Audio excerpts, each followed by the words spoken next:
All right, we're back with, not response, generalization specifically, but generalization in general. Ha ha ha ha. Anyway, here we go. Oftentimes what we're trying to do is train somebody to do something, right? So sometimes it's training a new response, right?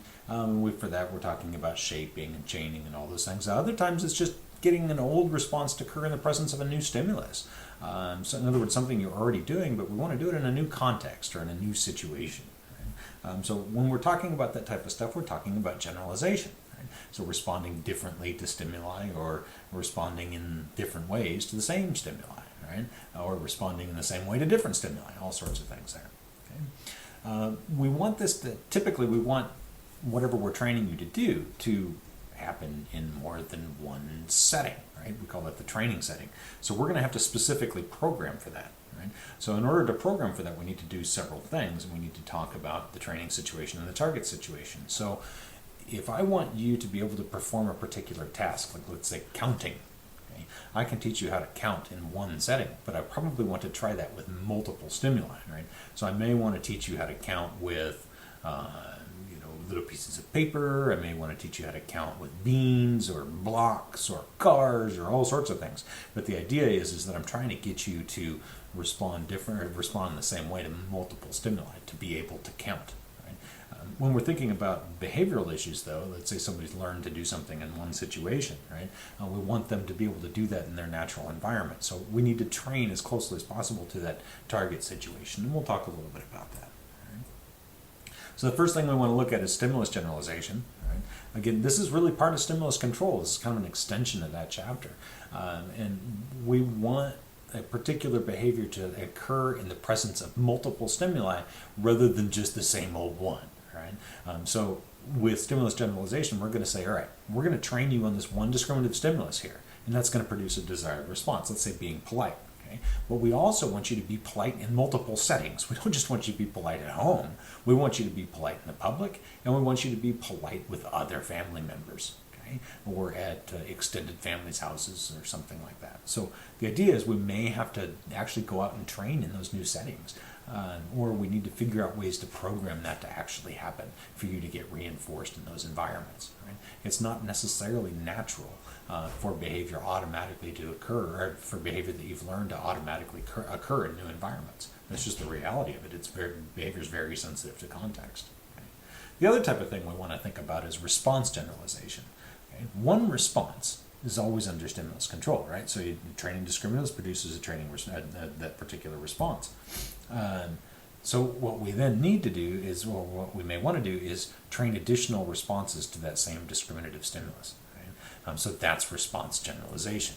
Okay? So the interesting thing to remember here is that we're not talking about training a new response for this additional response component here in these boxes.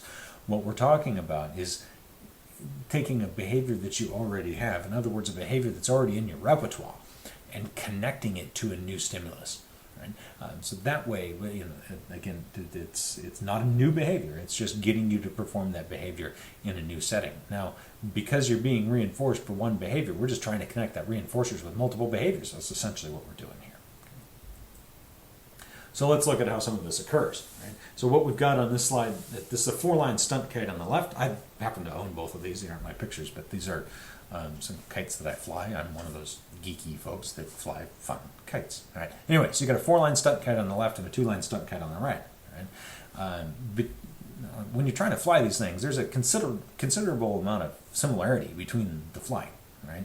So with we'll look at the little psycho on the right here, and with a 2-line kite, if you want the kite to fly right, you pull, all right, with your right hand. If you want to fly left, you pull with the left hand. And that's pretty similar, right? Or that's pretty straightforward. And with a 4-line stunt kite, you can pull, right, but it will only work for a little bit. All right? So if I pull with my right hand, it'll kind of pull the kite to the right. It won't fly it to the right like you could do by twisting, right? But there is some similarity of responses there. Okay? Specifically, what's happened here is that when I first started flying competition kites years and years ago when I was a kid, I had somebody teach me how to do the 2-line stuff, and I was at I didn't go to flight school or anything like that, but I knew somebody that was a flyer, and they taught me some of the tricks and some of those things to do. Right? When I then moved on to a 4-line kite, I didn't have to learn those same tricks. So yeah, the two procedures here. Like I was saying, that I had been taught specifically how to fly a 2-line kite, but I kind of got bored with that after several years. So I decided to get into this 4-line kite stuff, right? So there's some similarity in responses here, and so I was never taught explicitly how to fly the 4-line, but I was the 2-line. So they're not exactly the same, but a lot of the physical responses, the pulling and things like that, and the position that you need to have your arms in, and the position that your legs are in, and your back, and all that stuff are the same. So that makes it, it kind of gets it going. It gets that response generalization going, and then shaping takes care of the rest, right? So the time that it takes to shape up that appropriate response is dependent on the similarity of those responses. So I've actually been flying 4-line kites for about, probably 10 years now. And I still don't have that one mastered. And of course, I don't do it very often, but the idea is that if they were more similar, it would be quicker. I've flown several 2-line stunt kites, and even though one's faster or slower or more responsive or less responsive than the other, the procedures are generally speaking the same. So then you learn how to be proficient with one kite quicker than another. So for example, the one you see there, the one on the right, that's called a Psycho, and it's unbelievably responsive and unbelievably fast. And the one I was on before that was much smaller, it was slower, it was a nice little kite, but it didn't do all the things that this one does. But it only took me a couple of weeks to adjust to that new kite. That's because they were both 2-lines. The similarity of the response was the same. You just had to tweak a couple of things, and that's that shaping. But the 4-line stuff, it's a whole different world. A lot cooler though. All right, let's keep going. More stuff, right? Response classes, right? Responses can be very different, right? But part of that, what the heck's going on there? Let's try that again. All right. So the responses can be very different, but part of that class, right? But they're all part of a response class. So flying a kite, they're all that same response class, and there's something similar about it, or the concept is similar. So we've got the 2-line, the 4-line, and that gigantic thing down there in the middle, which you can see the guy actually sitting down in order to fly it, using his entire weight. So there's a lot of differences in terms of the little individual behaviors, but the outcome is all the same, right? It's a response class that's producing the same thing. And then you also have the Afghan style kite down below, which I later got a chance to learn to try and fly, right? Which was a challenge, because that was a single line, and you do fly those completely differently than you fly the other stuff. So, and what Skinner was talking about when he talked about the 3-term contingency wasn't just one individual behavior. He was really talking about classes of general kite flying has been reinforced. And he's right. I've tried all those kites. I like the top 2 much more than the bottom 2, but I really don't like flying the ones in the middle, because they pick you up and carry you down the field, But the Afghan single line fighting kite, as they call it, that one was fun. It was a challenge. It was hard to do, but it was fun. So that seems to be reinforcing. And interestingly enough, in the future, if there's a new kite that comes out, or I see somebody doing something, I'm going to be happy to try it. I'm never going to try that kite buggying thing. That's a whole different thing, and it's not really the response class of kite flying. That's going fast on land while being powered by air. So no thanks. But you get the idea, right? So these response classes that all get you to that same outcome are what's being reinforced, not just the individual little behaviors, but those individual little behaviors are being shaped up as well with each new stimulus. So with the 2-line kite, or the 4-line kite, or the big parafoil down there, or the Afghan kite. So, but in general, it's the kite flying has been reinforced, and I'm very likely to do that in the future. So. All right, let's look a little bit more about those response classes, and let's talk about functionally equivalent responses. These are responses that produce that exact same outcome, same consequence, even though they're different. Again, the picture is of the screw. You can screw that screw in many different ways, right? You can use a screwdriver, you can use a coin, you can use a knife, you can use a fork, you can use a piece of metal, you can use all sorts of things, right? It gets you to that same outcome. And that is what then gets reinforced, is that any one of those behaviors may work, and you're going to reinforce any of the functionally equivalent responses with that particular outcome. So as you use those tools, you learn that, hey, maybe something else will work here too, and that's okay. That's functional equivalence, as we say. Right?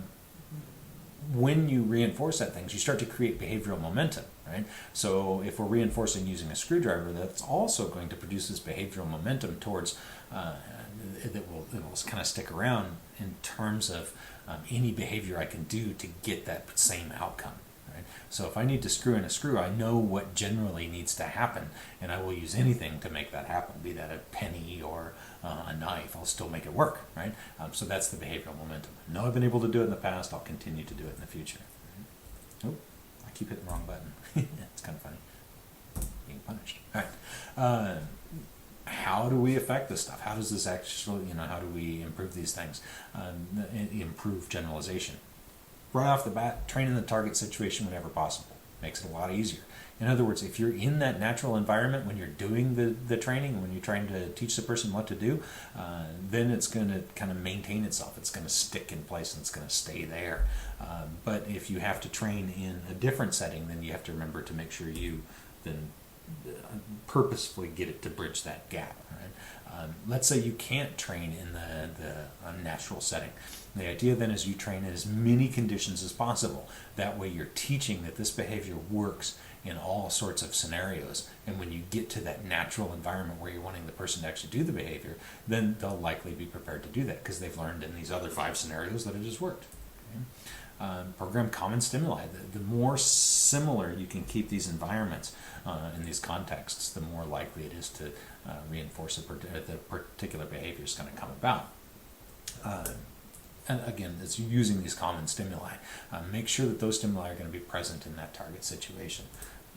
Train sufficient stimulus exemplars. Right? You're teaching concepts and functional equivalence classes. The idea here, again, give as many examples as you can. Right? Reinforce those particular examples. And as you reinforce the particular behaviors in those new particular contexts, again, sufficient stimulus exemplars, then you're going to produce much more behavioral momentum. That momentum is going to carry that behavior over into that new setting and likely come into contact with that natural reinforcer. Remember, concepts and functional equivalence classes.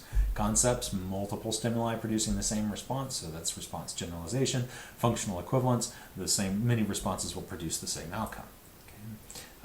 We can think of that in a sense of general case programming, right? So teach the types of behaviors that will work in general types of situations that they will encounter. So I can teach you how to deal with money. In fact, when I was in Afghanistan, that's one of the first things I learned was that learn how to deal with money, right? Learn the language for money. I was never really fully fluent in the language over there, but I was fluent enough in money, right? So in dollars, or not in dollars, but the money that they use is called Afghani, right? So I was able to use my numbers and things like that across the board, and that made it very functional for me, right? So I could go shopping for my food if I wanted to. I didn't have to, have a translator with me. I could walk down to Market Street or not Market Street, but walk down to Vegetable Lane or walk down to Butcher Street or whatever it may be and get the food that I needed to get. So I was taught the type of behavior that will work in many situations that I was going to encounter. And that made it very functional for me. And later I slowly added more and more language, but I was never fully fluent, and I'm still not fluent today. And I actually have a hard time with the numbers. Unless I'm talking, like if I was to just start getting into the numbers right now, I would be really clunky with it. I wouldn't be very fluid, or even fluent for that matter. But if I was talking to one of my Afghan friends, I would be much more fluent with it. So there is some context-specific stuff there, but the idea is that we were programming for I was programming myself for the general case. We also want to train sufficient response exemplars. What are the different things that you can do in order to achieve the reinforcer? There's 10 different ways to say thank you, right? So as long as you teach as many of those as you can, you're more likely to get one of those to occur in the right context, right? Hopefully the learner will be able to generalize this response to new cases as well. So one person, in terms of the thank you thing, I may be able to say that in different intensities or at different times when it's appropriate, as long as I've had enough examples of how to do that and the appropriate responses that I need to do in order to make that happen. Okay? Vary the acceptable responses. This is essentially how you develop creativity. Some people think creativity is this inborn thing. It's not. It's trained. Right? It's learned. I can teach you to be creative. I can require a creative response. In other words, I can require that you do something new, do something that I haven't seen before, and you're going to get a reinforcer for that. And then if I continue to do that, keep requiring that same thing, that will select for creativity. Right? So whatever we can have people do these different responses. Change it up a little bit, but make it still acceptable. Okay? Again, this leads us to the idea of functional equivalence responses. There's 50 ways to screw in that screw. They all work. There's 100 ways to turn on the light switch. They all work. Right? So we want to focus on those rather than focusing on the individual specific little things. All right, maintenance of behavior. Let's not forget that we as behavior managers, our job is to not be there anymore. If we have to come back, if we have to continue to teach people what to do, we haven't done our job correctly. Right? So use natural contingencies whenever possible. In other words, we want to try and trap the behavior. You're going to train a particular behavior and you're going to use contrived reinforcers for that, but ultimately you want that behavior to come into contact with the natural reinforcers, right? So you want to take your little training that you're doing and make that behavior that you're trying to get the person to do to be something that would be reinforced automatically in the real world, right? So natural reinforcers are going to then maintain that programmed response. So again, if you're trying to teach somebody how to use money, you could use my example earlier of speaking Dari with the shopkeepers. My friend that was teaching me how to use my numbers was actually a student of mine, and he's like, "Well, you need to learn this in order to function here." So we were he'd come over to my hotel room and he'd do training sessions with me, and then we would immediately take a cab and go down and have me buy something, right? So, and he would be with me in case I got stuck, but I would have to ask the price, I would have to negotiate the monetary amount, and that just made it natural, right? I was able to successfully buy something without someone's help, and I didn't have to have a translator or anything like that. So that's an example of trapping. And he'd never heard of that before, and he did a great job of trapping my response and causing me to be very functional with regard to buying stuff. So much so that I spent a lot of money while I was there buying things like carpets and food. Of course. So, change the people in that natural environment. You need the people in that environment to actually be the reinforcers, right? You need it not just to be the behavioral modifier, right? Ultimately, you want the teacher to excuse me. Ultimately, you want the teacher to reinforce the student. Ultimately, you want other students to reinforce the student. You don't want the behavior manager to have to be there the whole time. You want to get rid of this, right? The idea is that then, for whatever behavior that they're doing, they will be reinforced by the person that's in their natural environment, right? That's called the natural trap. That's exactly what you want to do. We can also use intermittent schedules for reinforcement. So for example, we start out with constant reinforcement, right? The continuous reinforcement, then we start to thin it out. So we start with, you're going to get reinforcers for the behavior you did today, and then you're going to do it, you have to wait another day, and then eventually you have to wait 5 days, and then a month, and 3 months, and a year, and so on and so forth, right? May not ever get to the year thing, but that's just an example of showing you what I mean by using the intermittent schedules in this case. Okay. And sometimes you do have to pop back in and continue to kind of redo the scenario a little bit to put them back in touch with maybe some contrived reinforcers if the natural ones aren't taken over. All right, talk to you soon. Hope you enjoyed.